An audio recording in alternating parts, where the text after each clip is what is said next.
both doing? Doing all right. Yeah. How are you doing? I'm doing excellent. I want to start by saying it's hard to say you love a movie when it's something like this, but I was so impressed by this film and what Anthony did with it. There's a lot to talk about, but talk a little bit about collaborating with Anthony, because I think for his first feature, I'm so blown away by what he did with this.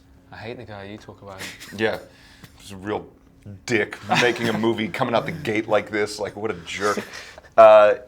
Yeah, it's amazing. I mean, this is for a debut film. I don't know that I've seen one that really demands your emotional attention so much. I mean, you are really at his mercy, and he is merciless in the way he sort of like executes this. He approached it by doing years of research and almost approached it like a documentarian. When we got to Adelaide, we had weeks of rehearsals, and we sat down, and he had every single news clipping, articles, books, memoirs, interviews. He had all this stuff that we could dig into this, because this situation is so brutal. It's hard to almost, as an actor, it's almost impossible to just sit in your room and close your eyes and imagine exactly what this feels like. But because of his diligence, we had actual first-hand accounts of people who went through it, and we could sort of glean from that what we needed to do. He did an amazing job, and I think that he came out of the gate strong as hell. Yeah. Yeah, I mean, he covered all the points. Yeah. One of the things that I think is so effective is that I'm sure, like the two of you, I've seen thousands of movies, just so many. But the thing about this film is I never knew where it was going to go because of the way he shot it. Because it's constantly like leaving you guessing, because that's real life. He put real life on screen. Yeah.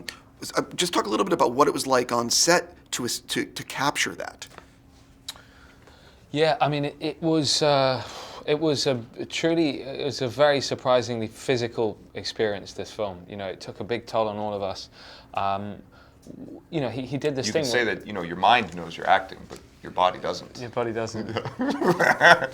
Someone said that earlier, and we were like, that's a good line. Yeah, but it's true, you know, and Anthony had put speakers around the sets that we were working in, and he had this button he'd press, and, you know, you'd all of a sudden hear a grenade go off, or a gun, and even in between takes he was using this thing, and it sounds sadistic, but actually, you know, it was what was required for this, you know, to give us this base layer of tension. We weren't in between takes joking around, you know, fooling around. You know, it required us to go in feeling this level of anxiety at every moment. You never know what's going to happen, what's around the corner. So we'd be in it for 12 hours. Luckily, we have lunch breaks, and, you know, we're actors, we get to call cuts, so it's hardly what it truly would have been like for these guys. But we tried our level best to elevate our present to what it potentially could have been like. If I'm not mistaken, where you shot some of Slumdog was where one of the incidents happened in Mumbai. Yes, yeah. So the dance sequence at the end of Slumdog, one of India's most populated stations, Victoria Terminus, they you know, it's a big dance sequence at the end, and all the world is, you know, kind of in awe of the humanity that is on display in that last sequence, and it's a big joyous moment to think that, you know, after Toronto, when we just celebrated it winning there, you know, very soon after, you come home and you switch on the television and you see these teenagers with backpacks and AK-47s senselessly just killing innocents. You know, it really shook me to my core. Yeah. One of the things about the film another thing I think that it did such a great job is it shows all sides of this, of what happened, including why these terrorists were prime targets for radicalization. Can you sort of talk about that aspect of the film, that it's not just one-sided, if you will? Yeah, this is the first movie I've ever seen that really shows the humanity of the gunmen. They're not nameless, faceless killing machines. They are children who are miseducated and manipulated and lied to and promised a false bill of goods and radicalized in a way that doesn't sort of segregate by color or whatever. I mean, look at all the attacks now that are happening by white extremists. I mean, all of the shootings that have happened in the last year have been done by white extremists who were radicalized by just ludicrous ideas and imaginary differences between one person and another. You know, whether it be how much melanin your skin has, or whatever, you know, imaginary border is drawn between your country and another, or whatever it might be. And you see that in these gunmen. These are kids. These are sad, confused kids, and doing what they're doing and perpetrating these attacks has an effect on them. You know, I mean, you see how hard it is on them as well, and the cost that it takes for them to take life and for them to do these attacks. I mean, and sort of their motivation behind it, which is false. And you know, I don't think I've seen an example of that in film, really. Yeah, it's the guns won't solve the situation, is what you realize. You know, these kids come from for the virus to spread, you need the right breeding ground. These guys have access to nothing. They're, you know, growing up in situations of extreme poverty, and they think they're doing it to help their families. So,